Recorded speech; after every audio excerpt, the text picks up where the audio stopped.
Êxodo, capítulo de número 15, versículo de número 22, diz o seguinte, olha: assim, Moisés trouxe Israel do Mar Vermelho. Lembra? Eles estavam lá. Lembra? O Mar Vermelho abriu, eles passaram. Vocês estavam comigo?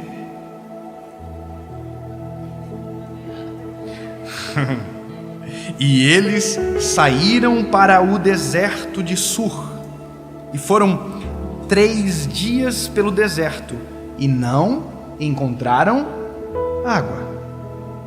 Não encontraram.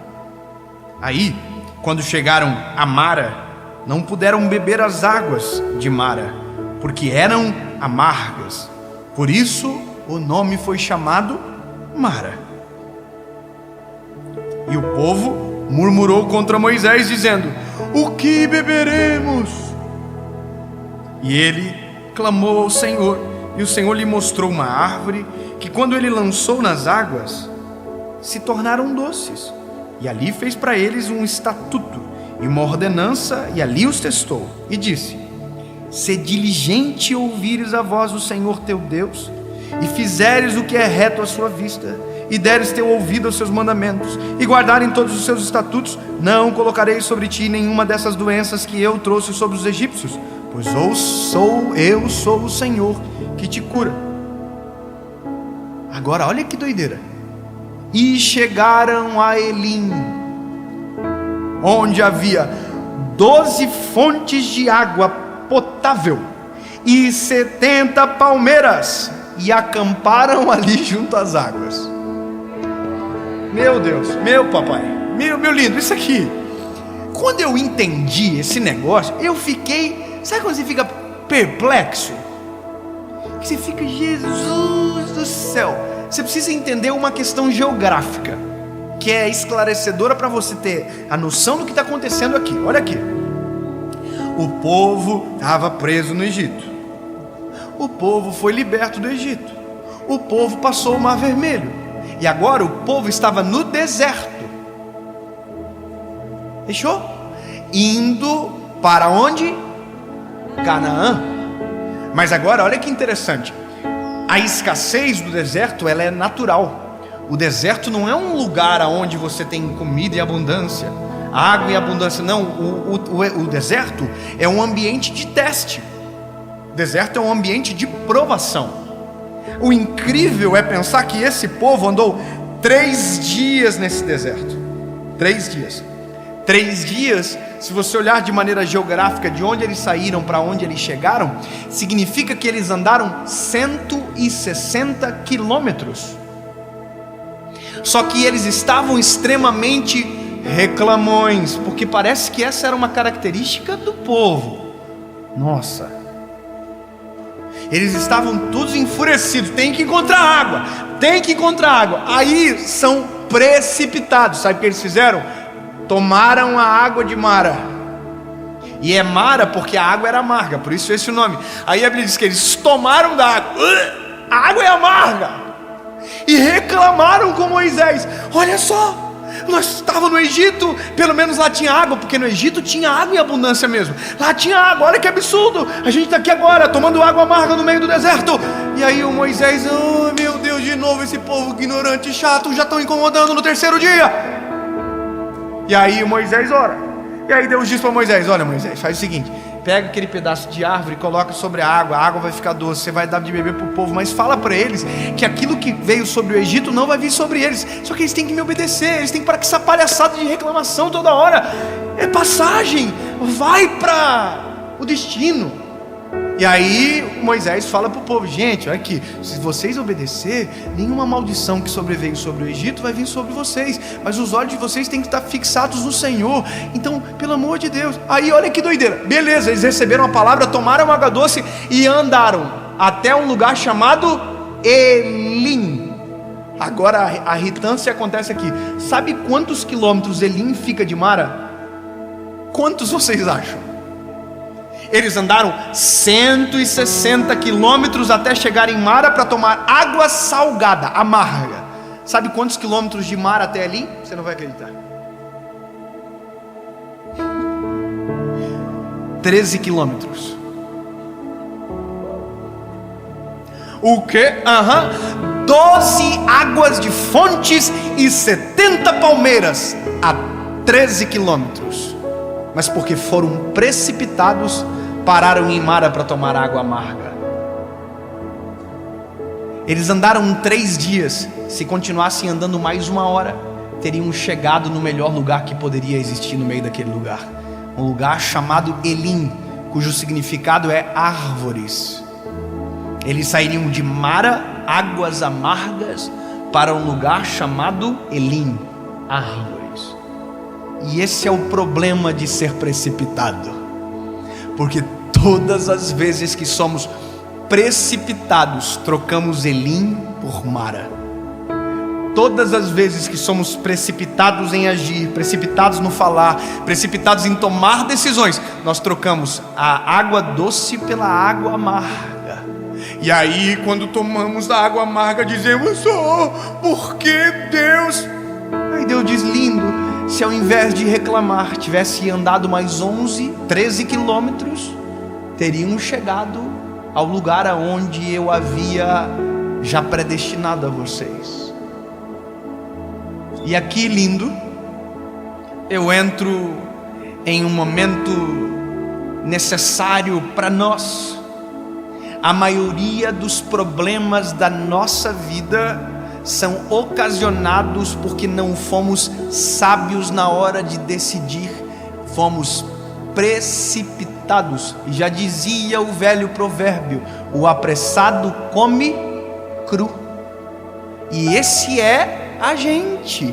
Se esperássemos, se orássemos antes de decidir, se continuássemos caminhando mais um pouquinho, não estaríamos colhendo o que estamos colhendo. E às vezes a colheita está exatamente atrelado à nossa precipitação. Precipitação.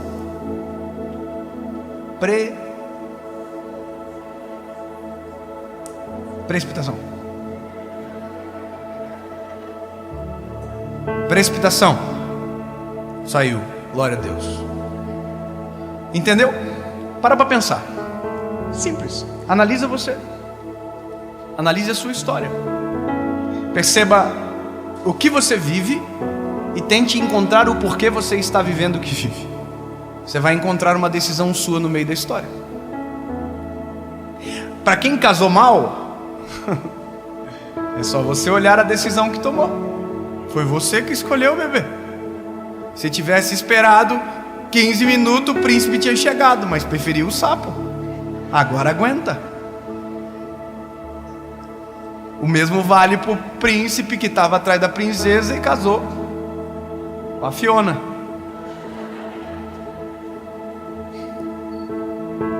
Na vida tudo é assim. Nós pagamos um alto preço quando paramos onde deveríamos caminhar. A vida nós pagamos um alto preço quando ao invés de decidir nós deveríamos calar.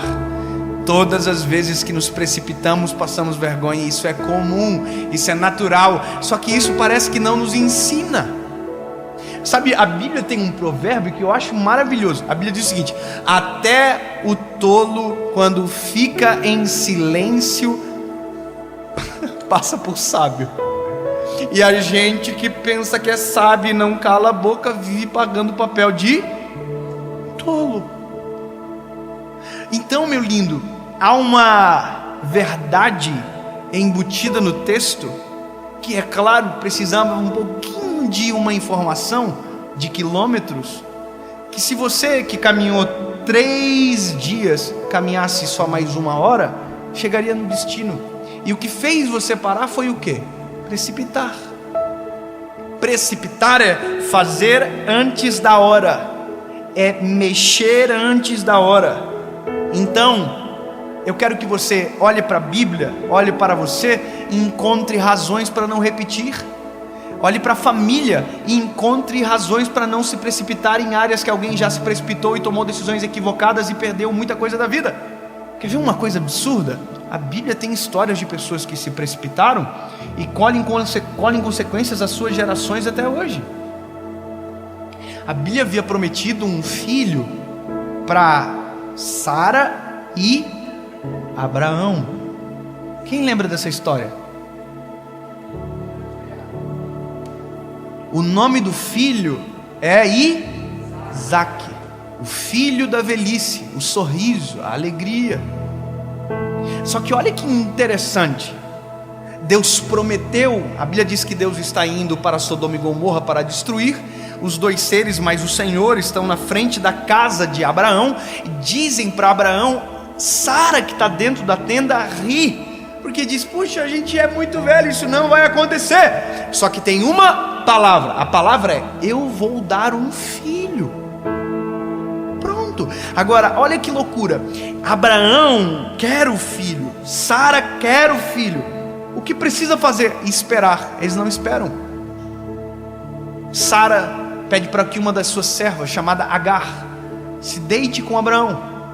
E deste encontro precipitado nasce um filho chamado Ismael. Ismael é os árabes, os povos árabes, é a descendência. Isaque é o povo judeu, porque Deus cumpriu a promessa, só que agora Abraão já colheria do fruto de ser precipitado, porque agora já tem uma outra semente, de um lado Ismael, de outro lado Isaque. Sabe o que aconteceu? Uma guerra que dura até hoje. Olha que loucura, o fato de Abraão e Sara ter sido precipitados gerou uma guerra que ao longo da história não se acabou.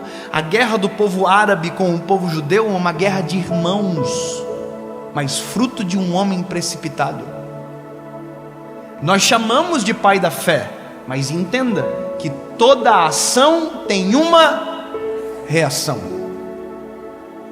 E quando somos precipitados, a reação da ação nunca será boa. Todas as vezes que falamos fora de hora, erramos. Todas as vezes que tomamos uma decisão que eu não deveria tomar, erramos. Porque o preço de ser precipitado é colher a vergonha de não esperar o tempo certo para agir. Se eu puder te dar um conselho, antes de tomar qualquer decisão, antes de fazer qualquer coisa que seja importante e que tenha o poder de mudar o seu destino, o curso da sua história, 15 minutos, pare para pensar e pergunte para o Senhor se esta é a vontade dEle. Se você fazer este exercício, simples exercício, e esperar a resposta, a sua vida muda de maneira drástica, porque ao invés de você ser precipitado, você vai viver de maneira premeditada, porque tudo Deus já planejou. E se você quiser acessar aquilo que é a vontade dEle, você precisa perguntar. Não haja sem uma resposta, mesmo que ela pareça óbvia. Eu preciso te contar algo e que mexeu comigo. Nós estamos gerando uma associação evangelística. Talvez seja o primeiro vídeo que eu falo sobre isso. Nós temos experimentado no país aonde vamos um grande número de pessoas que se convertem ao Evangelho, que se entregam a Jesus, que dizem eu quero viver Cristo, e estão sendo transformados pela decisão. Só que entendemos que por eu ser um evangelista, eu não consigo fazer o pós, e nem devo, porque eu sou um evangelista. Mas a associação, ela nasce com um objetivo: ajudar aqueles que estão tomando essas decisões. Então nós geramos a associação está gerando como se fosse um pré-discipulado, que vai ajudar essas pessoas que tomaram a decisão a permanecer no caminho e se encontrarem em Jesus, porque na verdade é isso que importa. No fim é tudo sobre as vidas e é tudo sobre Cristo, não tem a ver com a gente. Então isso é a associação já está gerando. A gente tem planos audaciosos, todo mundo que aceitar Jesus ganhar uma Bíblia de presente, é o nosso sonho, a gente está fazendo, está trabalhando, está acontecendo. Agora olha que interessante, há dias atrás, eu estava atrás de um lugar para alugar ou adquirir, comprar para a associação. E agora, olha que tentador, eu recebo uma ligação de uma pessoa muito próspera e de um amigo que perguntou para mim: Dave, como está a associação? Eu falei, está tudo bem, está acontecendo, tudo está pronto, tudo aprovado, Deus tem abençoado, a equipe é maravilhosa, está lindo. Ele falou, você já tem um lugar? Eu falei, eu estou atrás desse lugar. Ele me disse, encontre o lugar que eu vou dar o prédio para vocês. Eu disse exatamente igual você, glória a Deus. E eu encontrei um prédio, 3 milhões de reais. Liguei para ele e falei, irmão, é 3 milhões de reais o prédio.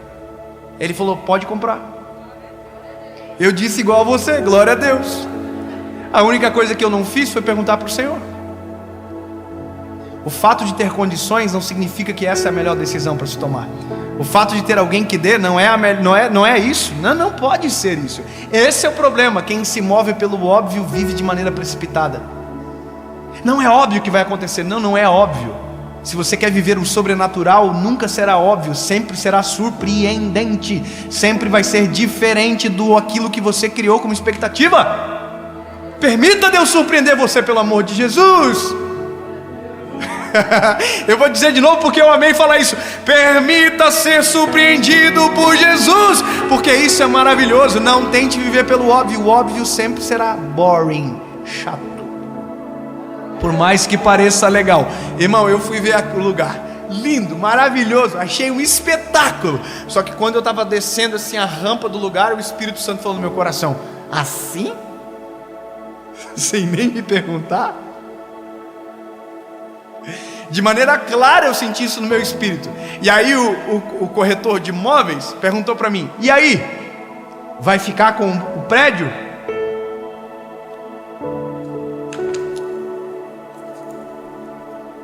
Coçando, dinheirinho para pingar na conta já, top, vamos para lá, vamos, tá ganhado.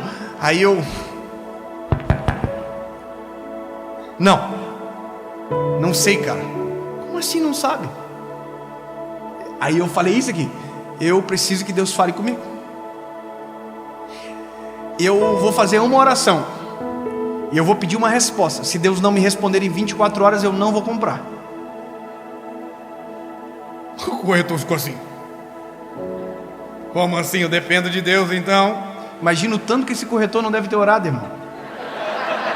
Fala com ele, Jesus, fala com ele. Ai, Jesus. Só que de um outro lado eu atravessei a rua na frente do lugar, dobrei os meus joelhos. Eu sou meio doido, irmão, eu não estou nem aí para ninguém. O que eu vou falar? Eu quero orar, preciso falar com Jesus. Dobrei o joelhinho na calçada, no meio da rua. Não no meio da rua, na calçada, senão seria atropelado. E eu falei isso aqui, Jesus, temos o dinheiro, temos o lugar, agora só falta a tua resposta. Em 24 horas, Senhor, se o Senhor não me der um sinal, uma resposta, eu não vou comprar. Amém. Falei para minha equipe, falei para o corretor e fui embora. Passou 12 horas, nada. Passou 24 horas e nada. Deus não falou. Você acha que eu comprei? Não, porque Deus não falou nada. Omissão não é resposta. Ou silêncio, perdão, não é resposta, porque Deus não é omisso. Silêncio não é resposta. Silêncio é a inércia. Permaneça na inércia. O corretor me ligou. E aí? Deus falou contigo? Como que eu falo para o corretor que Deus não falou comigo? Aí eu falei para ele exatamente isso aqui. Não. Deus não falou. E se eu melhorar a condição? Aí que mora o segredo. Não tem mais a ver com o recurso, agora tem a ver com a resposta. Não tem mais a ver com o óbvio, tem a ver com o sobrenatural de Deus. Porque o meu sonho era aquele prédiozinho de 3 milhões. Vai saber o que Deus tem para frente para não ter falado nada. Ou eu creio, ou eu não creio. Por mais que não seja óbvio, eu prefiro crer. E o sentimento do meu coração, que Deus invadiu dias depois, foi: se nós estivéssemos naquele lugar, começaríamos pequenos e engessados. É melhor viver às vezes num limbo sem resposta, do que tomar uma decisão precipitada e colher dela a vida inteira. Portanto, aquieta o coração, aquieta a alma. Não tente fazer aquilo que ainda não está no tempo de fazer. Não decida, não vá, não toque, não pegue, não faça, até que haja uma resposta, porque ser precipitado custa muito caro. Todas as vezes que um forno se abre antes da hora, a obra não é perfeita. Então, espere o tempo, mesmo que isso te faça ficar com um pouquinho de sede por mais algumas horas. Não permita que sejamos apressados a ponto de atrapalhar a tua vontade, a ponto de boicotar os teus planos sobre nós, Jesus. Pelo contrário, abre os nossos olhos. Nós queremos a tua vontade plena, perfeita e agradável. Esse é o nosso desejo, em nome de Jesus.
Irmão, para transformar um copo de água numa tempestade, é daqui para lá. Minha mãe dizia a mesma coisa para mim a vida toda, só que ela era igual. Minha mãe, quando o pau pegava lá em casa, ela dizia: vou pegar vocês. Começava a fechar as cortinas da casa, tudo. E nós pensávamos, ela vai matar nós hoje. Não. Ela falava. Teve um dia que eu falei, mãe, se a mãe puder me bater, eu prefiro. Meu pai não precisava falar nada disso, né? Como vocês bem já sabem. Agora, o drama nosso é medido pela maneira que a gente reage às adversidades. Como a gente se porta quando a notícia ruim chega, quando o calo aperta, quando o diagnóstico se apresenta. E eu tô com essa mensagem guardada há tanto tempo, mas essa semana saiu o nosso documentário da Resposta, que foi a maior tour da nossa história. Glória a Deus! Irmãos, 237 mil pessoas presencialmente viveram a experiência da Resposta em continentes que a gente pensou que nunca ia chegar. Mas olha, a gente esteve no Japão, e no Japão tinha uma senhora carequinha, e eu quero te mostrar o vídeo dela. Eu nunca fiz isso, mas eu vou começar hoje com um vídeo que mexeu comigo e que eu creio que vai mudar a sua perspectiva de ver a vida. Se você puder colocar, se a nossa equipe puder colocar, pode colocar na tela. Hoje eu tive o prazer, um enorme prazer de ter essa palavra maravilhosa que a gente teve, porque eu só precisava dessa testificação. Eu estou passando por um processo, e todo processo é dolorido, é difícil, mas a gente passa, e tudo passa. Então eu quero deixar aqui uma mensagem de força para todos que têm um diagnóstico de câncer, que não aceitem esse diagnóstico, que lutem com todas as forças do mundo. E hoje só veio a testificação para mim que eu não posso desistir, eu tenho que andar sobre as águas, e eu vou andar sobre as águas. Muito obrigada, um beijo para todo mundo.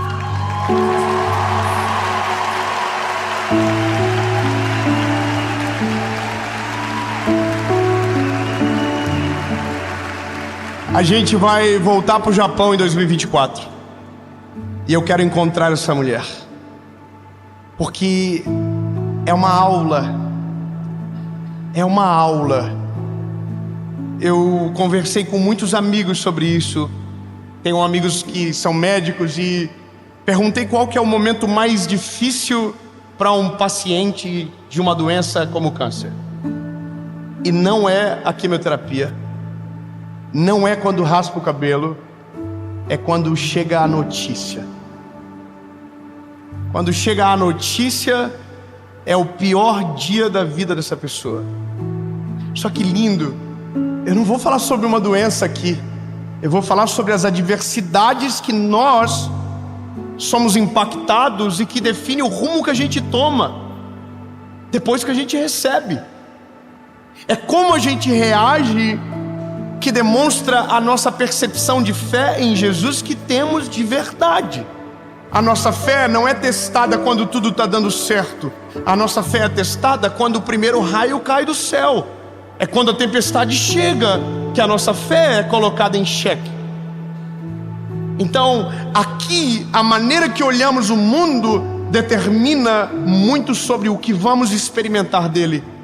O olhar de esperança ou o olhar do caos. E essa mulher, quando eu vi essa semana, quando saiu o documentário, eu não me lembrava dela.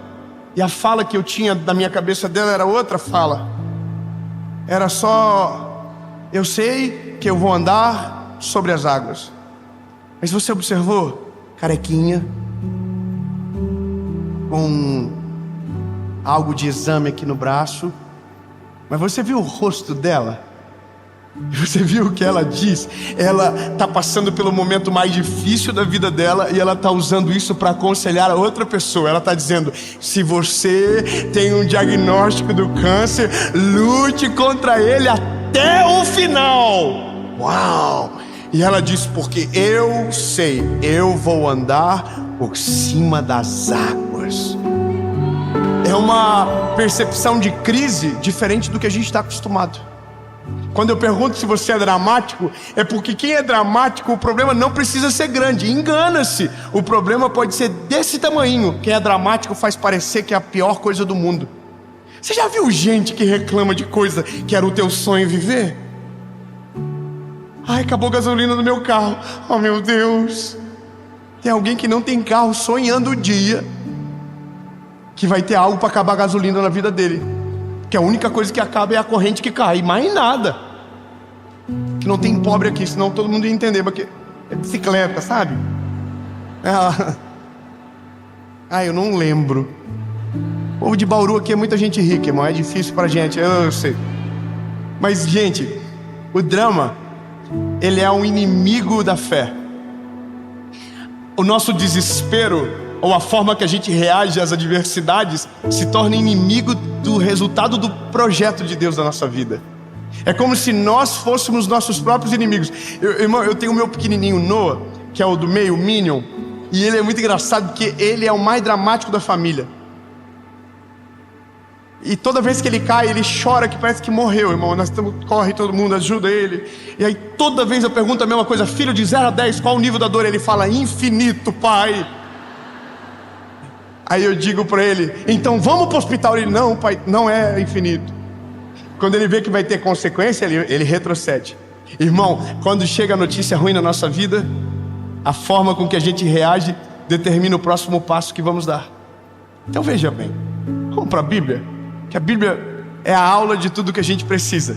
Olha aqui, no Evangelho de Jesus, conforme escreveu o Mateus capítulo 8, diz o seguinte: Jesus estava descendo no monte, muita gente seguia ele. E eis que veio um leproso e o adorou, dizendo: se o Senhor quiser, o Senhor pode me curar. Eu vou ser bem claro com você e muito rápido. Veja, a lepra é um diagnóstico de morte. Hoje não é mais. Hoje não é mais. Existe gente que morre de lepra? Existe. Quando não tem tratamento, você morre. Mas não é uma doença que deveria se morrer porque tem cura para ela. Mas aqui nesse tempo, a lepra era uma sentença de morte. Então como que acontecia?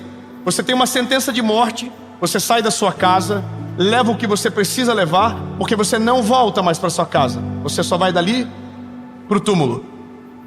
Era assim que acontecia. E tinha outras coisas. Você era impuro, não podia tocar em nada, não podia abraçar as pessoas, porque você contaminava as pessoas. Então veja, era uma doença que te separava de todos e te levava para um ambiente de morte. Havia fora das cidades os chamados leprosários. E os leprosários eram um lugar onde os leprosos que iriam morrer, eles ficavam até morrer.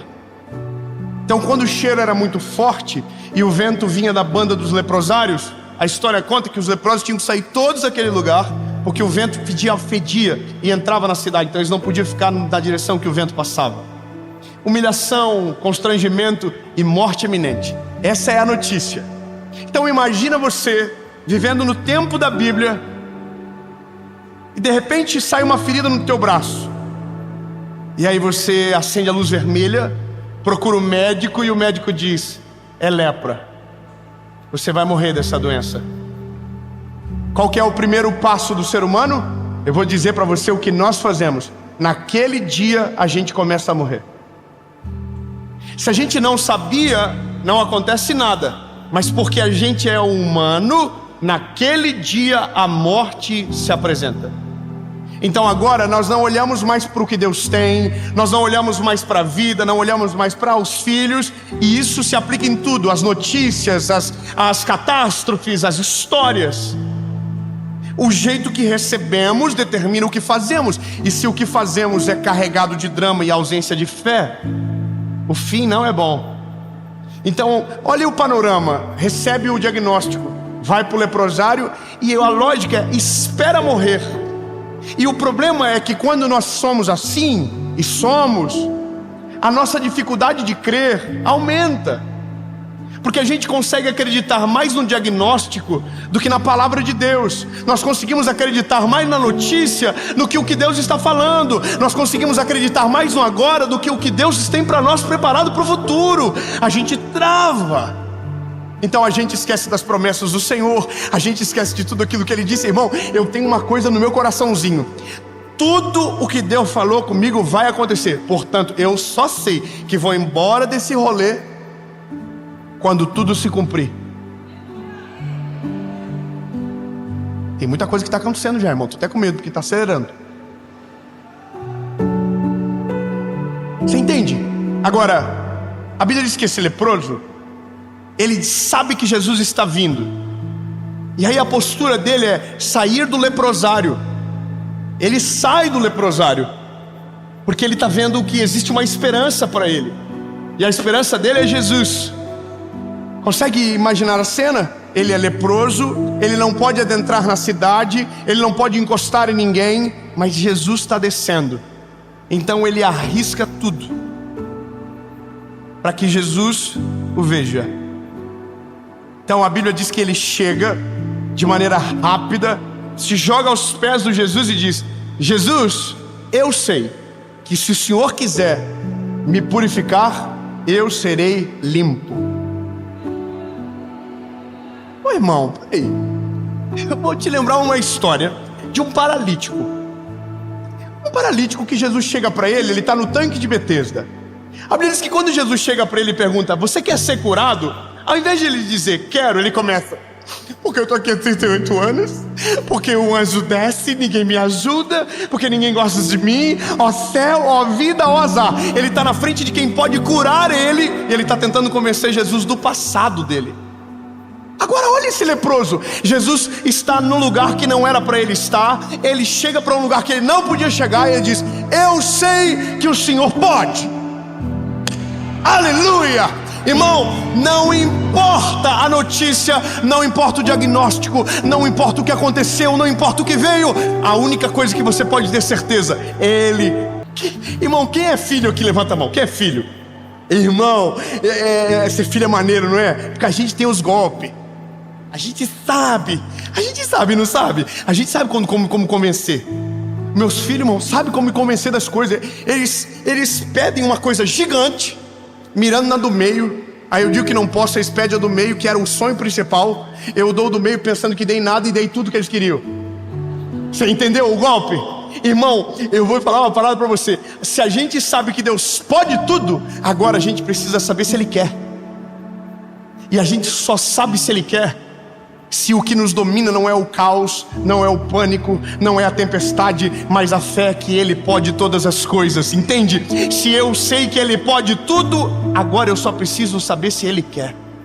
Só que eu não sei se Ele quer escondido no deserto, eu não sei se Ele quer no fundo de uma cama, eu não sei se Ele quer com medo, eu não sei se Ele quer se eu estiver escondido, eu não sei se Ele quer que se eu não vir aqui, ó, se eu não ligar um vídeo, se eu não dobrar o meu joelho no chão, eu não vou saber o que Ele quer, porque eu não acredito que Ele pode. O problema da nossa vida é porque às vezes a gente não acredita que Ele pode. E é por isso que a gente não vive, porque se não cremos que Ele pode, então a gente não vai ver o que Ele sabe fazer, que é perfeito. Quando eu voltei para Jesus, eu disse para Ele assim: Jesus, se há uma esperança para mim, fala comigo. Ele pode falar, sim ou não? Mas Ele quer? Eu descobri perguntando. Eu não consigo descobrir se não provocar. Eu não consigo descobrir se não pedir. A Bíblia fala de várias pessoas na Bíblia que pediram e pediram até que a porta se abriu e receberam. A Bíblia fala de Ana, lembra de Ana? Ana está no templo, joelhadinha, a Bíblia diz chorando muito, balbuciando palavras. E a Bíblia diz que Deus atendeu a oração da Ana. Irmão, Ana ganhou no cansaço. O que você tem, meu lindo? O que você passa? Eu estou te dando um negócio aqui que você vai ter que entender rápido e logo. Começa a colocar na presença de Jesus logo. E chega dizendo: eu sei que tu pode. Minha mãe um dia estava comigo no centro da cidade. Eu olhei para cima, vi um avião e falei: mãe, compra para mim. E a minha mãe falou: eu não tenho dinheiro. Eu falei: mas a mãe tem cheque. Irmão, Deus pode tudo. Agora, se você se esconde no meio da dor, se você acredita que é o fim daquilo que Deus não chama de fim, você não vai viver o milagre. É a postura que você toma que determina como as coisas terminam. É o jeito que você reage. Olha, mulher, eu sei o que eu tenho. O processo é dolorido, mas eu creio que eu vou andar por cima das águas. Aí eu imagino Deus do céu olhando para ela assim. Sinistra. E deixou a prova ainda. Tá todo mundo agora esperando para ver se eu vou curar ela ou não. Irmão, isso é fé. Irmão, a fé, ela bota o medo contra a parede, ela bota o caos contra a parede, ela bota o diagnóstico contra a parede. A fé, ela encurrala o medo. A fé, ela paralisa as notícias negativas. Sabe por quê? Porque a fé é algo poderoso que vem do Senhor Jesus dentro de nós. Então, se tenho fé, a notícia não me ataca. Se tenho fé, o diagnóstico não me paralisa. Se eu tenho fé, eu sei que Ele pode todas as... Eu continuo. O leproso, ele está dizendo: se o senhor quiser, eu quero. Eu não sei você, irmão, mas eu oro assim de vez em quando. Eu falo: Jesus, ó, eu vou falar para o senhor o que eu acho maneiro aqui, que eu queria muito. Se der certo, maneiro. Se não der, eu entendo que o senhor não está com vontade de fazer. Mas se fosse eu no teu lugar, irmão, a gente faz umas orações que eu fico imaginando Deus assim: nossa, vontade de fazer de novo. Não é verdade? Eu tive uma experiência com o Senhor agora esses dias, de uma parada que eu queria muito, e eu falava para todo mundo: não tem problema se não der certo. Aí um dia eu cheguei em casa e falei para Paulo: eu estou mentindo para todo mundo, estou mentindo para mim, tem problema se não der certo. Fui lá para o quarto do obreiro e falei assim: Jesus, é o seguinte, eu sei que o senhor já sabe da fita inteira, mas eu vou te contar, eu quero e quero muito. Agora se o senhor vai fazer é outra história, mas eu não vou mentir mais. Jesus, eu estou apaixonado. Irmão, é isso que Deus gosta da gente. Eu quero saber o que meu filho quer. Eu quero saber o que meu filho sente. A coisa que mais dói na vida do pai é quando o filho não confia no pai para contar o que está sentindo no coração. O que mais dói no coração do pai é quando o pai percebe desconfiança no olhar do filho em relação a ele. Isso dói. Agora, a Bíblia diz que o leproso está ali. A multidão sacou que ele é leproso e todo mundo já deve ter ficado assim, ó, com nojinho dele, porque ninguém toca no leproso. O leproso é impuro. E aí a Bíblia diz que Jesus, antes de curar, toca nele. Dois aleluia. Irmãos, vamos de novo. A Bíblia diz que Jesus, antes de curar, ele...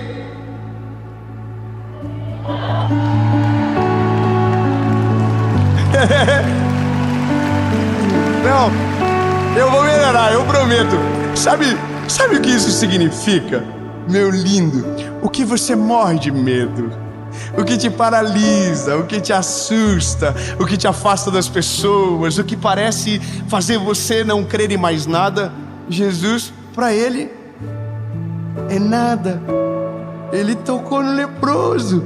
O leproso era impuro, mas o que Deus tem e o que Jesus carregava era maior do que a impureza do leproso. Quando Jesus toca no leproso, não é ele que fica impuro, é o leproso que é purificado. Eu vou ser mais simples. Olha, o nosso Jesus lindo, ele não se assusta com o teu diagnóstico. Você não precisa chegar para ele e dizer assim, ó, o senhor está vendo o que aconteceu? Ele já sabe. Ele já sabe. Ele já viu, inclusive, o final da história. Não precisa você chegar para ele desesperado e dizer: só senhor, o que está acontecendo na minha casa? Ele já sabe. Ele já sabe. Eu vou te ensinar a ser filho. Difícil? Não, é facinho. Quer ver? Irmão, chega de boa. Vou dizer como eu oro. Eu começo dizendo: Jesus, muito obrigado. Obrigado pelos meus filhos. Obrigado pela minha esposa maravilhosa. Obrigado porque eu conheci o teu nome. Obrigado porque o Senhor é lindo, maravilhoso.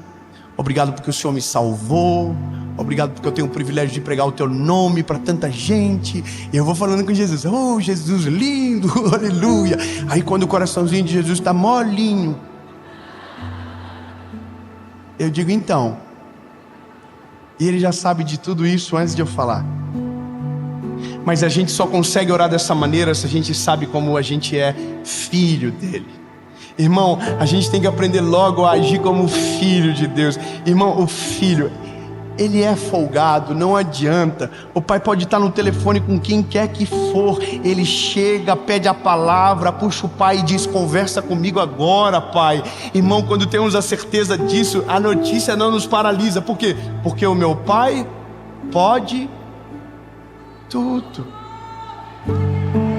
Entende? O diagnóstico vem? Não!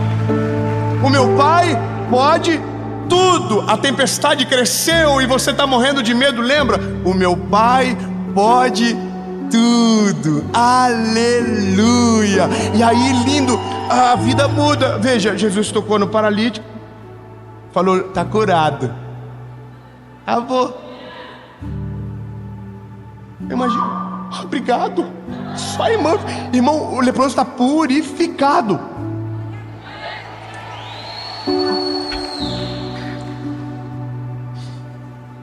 Vocês vêem muito leproso andando aqui em Bauru purificado, assim que tava... Não, vocês fingiram um costume absurdo. Irmão, o paralítico está purificado. Então, deixa eu te falar uma coisa bem, assim, olhando na baguinha do teu olhinho. Ei, não é o final. Só é o final quando ele diz que é o final. O diagnóstico não é o final, a crise financeira não é o final, a instabilidade no lar não é o final. Não, irmão, tudo isso que a gente chama de final, tudo isso que a gente chama de caos, Deus pode chamar de processo para que o nome dele seja glorificado através da sua vida. A doença vai ser curada, a tua família restaurada, a sua vida renovada, porque só acontece o milagre quando a crise se apresenta. Enquanto a crise não chega, não tem por que acontecer o milagre. Tão lindo, não chame de fim o que ele chama de começo. A questão que invade o meu coraçãozinho aqui é que você compreenda uma coisa: o dia que você aprender a conversar com o Pai da forma certa, sua vida nunca mais vai ser a mesma. Eu vou falar um texto que um dia foi muito julgado, muito. Quando eu era garoto, começando o ministério, eu falei uma frase numa mensagem. Eu falei que nós éramos o ponto fraco de Deus. Eu não sei se eu expliquei de menos, ou talvez o termo é muito forte, mas o pessoal ficaram revoltado, endemoniado comigo. Os defensores de Jesus ficaram endemoniados.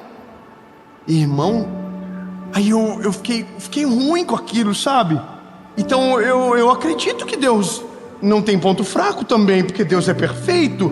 Ponto fraco é a fragilidade. Mas eu ouvi um texto, e esse texto eu não consigo apagar da minha memória.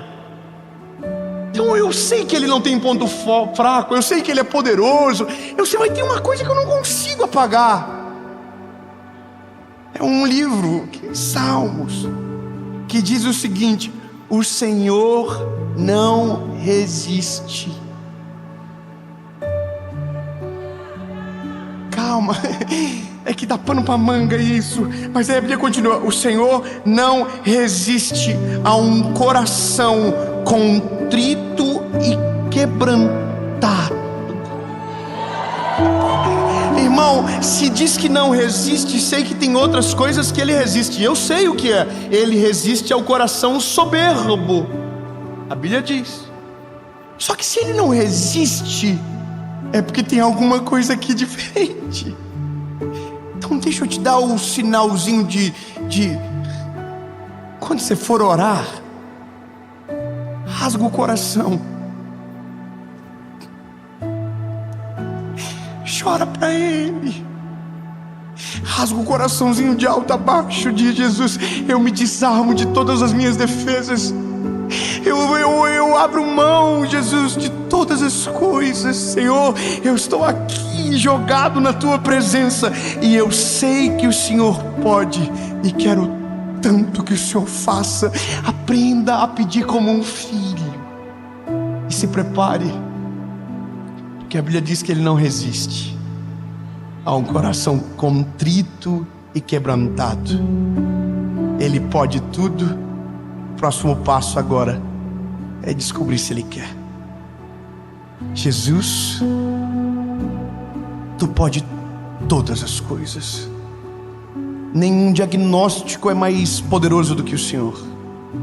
Nenhuma notícia, nenhuma crise financeira. Não, Jesus, nada é mais poderoso do que o Senhor. A doença não resiste, o medo não te suporta, a tempestade treme na base quando o Senhor chega. Portanto, Jesus, se nos dói, a gente vai falar para o Senhor. Se nos assusta, a gente vai te dizer o que está acontecendo, porque o Senhor pode tudo e a gente não consegue sozinho.